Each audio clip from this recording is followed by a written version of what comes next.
These carbs are fairly straightforward and can be taken apart with some wrenches, a pair of small pliers, and a good flathead screwdriver set. Having a good screwdriver set is very important for removing the screws and jets without damaging them.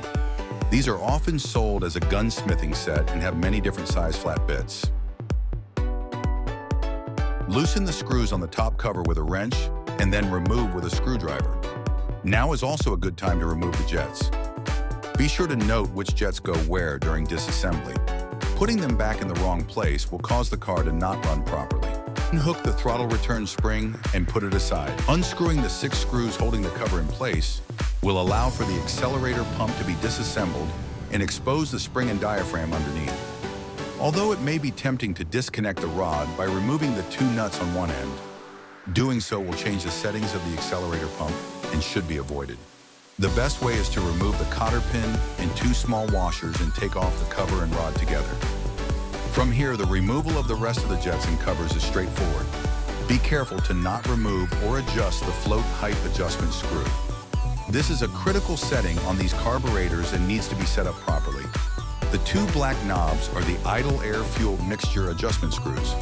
Before unscrewing them, count the number of turns it takes to screw them fully in and take note. These will have to be fine-tuned back on the car, but having a baseline is helpful.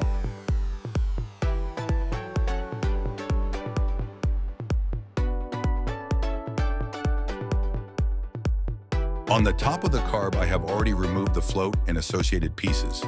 Next up are the nozzles for the accelerator pump.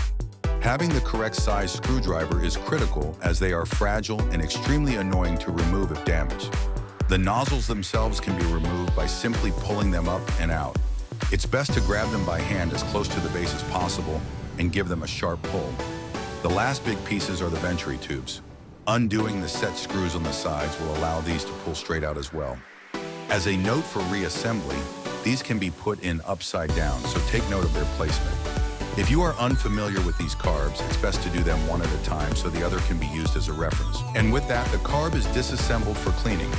For a complete rebuild, the throttle shaft can be removed as well, but it's not required for a simple cleaning. In a future video, I'll show more on how to bench tune and reassemble these carbs.